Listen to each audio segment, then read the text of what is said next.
गोवा म्हणजे भारतातील एक प्रमुख पर्यटन स्थळ. येथील नितांत रमणीय असा समुद्रकिनारा, नारळीची सुपारीची झाडं आणि येथे असणारं वातावरण आपल्याला खिळवून ठेवते. पण याच गोव्यातील एक अज्ञात किंवा कमी लोकांना माहीत असणारं स्थळ म्हणजेच बटरफ्लाय बीच.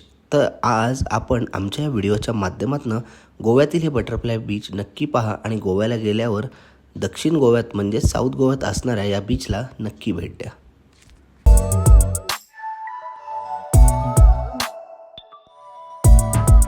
गोव्याच्या अमेझिंग वातावरणाचा आणि येथे असणाऱ्या स्वच्छतेचा आस्वाद घेत आम्ही चाललेलो आहोत आता बटरफ्लाय बीचला. फ्लाय बीच गोव्यात कधी आलं तरी बघायचं ठरतं, पण कधी झालं नाही. पण आज हे शक्य झालं, त्यासाठी आता आम्ही येथे जाऊन आमचा हा व्हिडिओ तुम्ही पाहायला विसरू नका.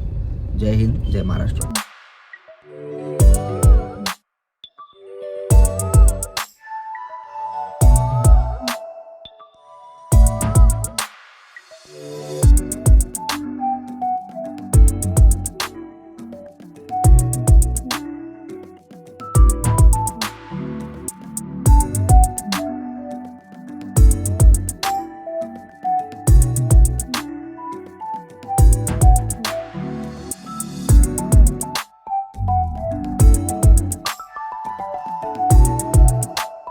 आपण पाहू शकतो हा शेवटचा या बटरफ्लाय बीचला जाताना हा रस्ता अत्यंत खराब आहे. आपण येथे येताना सावधानपूर्वकच यावे आणि तयारीत यावे की आपल्याला या रस्त्यात चिखलाने जायचं आहे. आपली गाडी त्या दृष्टीनेच हळूहळू चालवावी.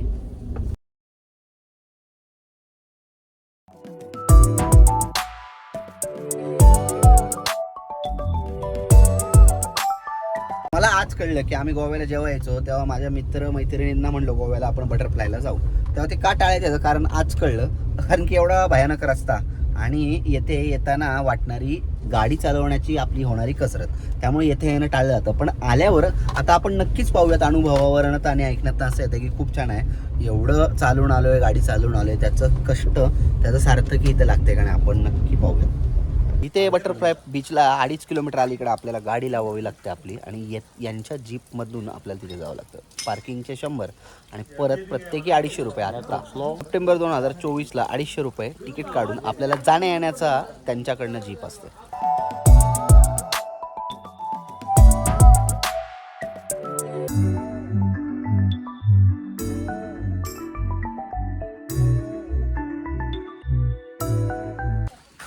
एका पॉईंट नंतर इथे 2.5 किलोमीटर आपल्याला चालत किंवा यांच्या सफारीच्या असणाऱ्या बस जीपमधून जावं लागतं.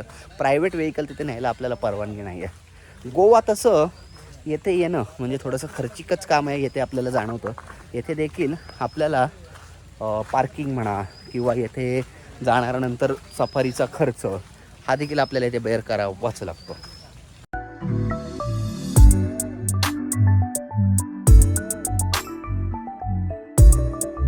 आपल्या प्रायव्हेट वाहनांना येथे यायला कुठलाही चान्स नाही आहे. आपण हा रस्ता पाहू शकतो.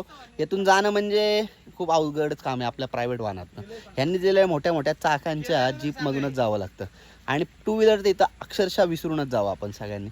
त्यामुळे यायचं असेल त्यांच्या जीपनी किंवा चालत हा सगळ्यात उत्तम पर्याय आहे.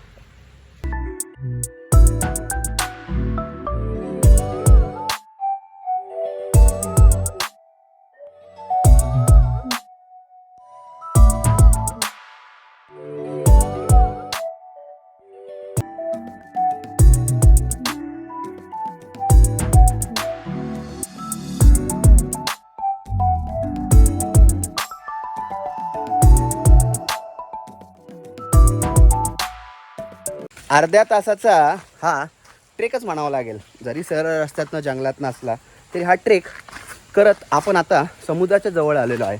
थोडासा आवाज आपल्याला लाटांचा येत आहे आणि आता येथे उत्सुकता वाढत चालली आहे की ते बीच कसं असेल.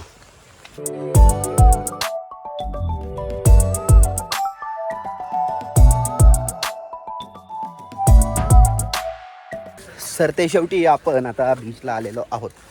तर अगदी छोटासा पण नयनरम्य असा असणारा हा बीच आपण येथे पाहिल्यावर एवढ्या ट्रेकचं सार्थक झाल्याचं आपल्याला एक समाधान मिळतं. आणि आता आपण येथे एन्जॉय करूयात.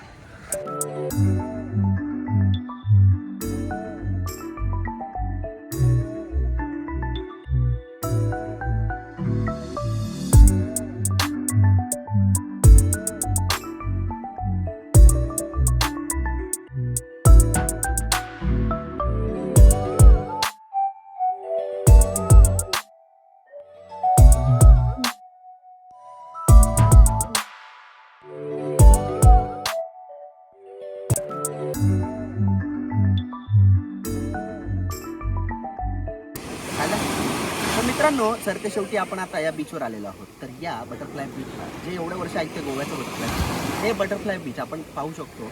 येथे आल्यावर निसर्गाचा आनंद घेता येतो. अगदी छोटा असला तरी निसर्गरम्य नयनरम्य आहे आणि येथे आपण जरूर यावं आणि आल्यावर पाण्यात मात्र उतरू नये, कारण की खूप खोलगट पाणी इथं आहे. फार तर आपल्या घोट्यापर्यंतच्या पाण्यात आपण पाय भिजवू त्याच्यावर काळजी आपण इथे नक्की घ्यावी.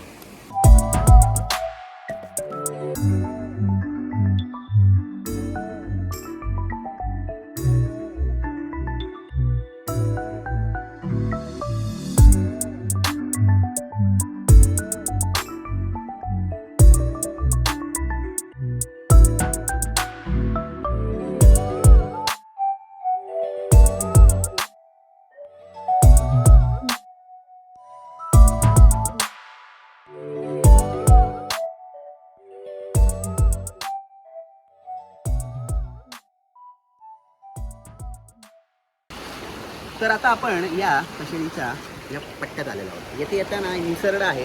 जरी दगडावर आलात तरी काळजीपूर्वक व्हा आणि पाण्यात शक्यतो घोट्याच्या वरती जाऊ नका आणि या बीचचा आनंद घ्या. आपल्याला आमचा व्हिडिओ आवडला असेल लाईक, सबस्क्राईब आणि शेअर करायला विसरू नका. जय हिंद, जय महाराष्ट्र.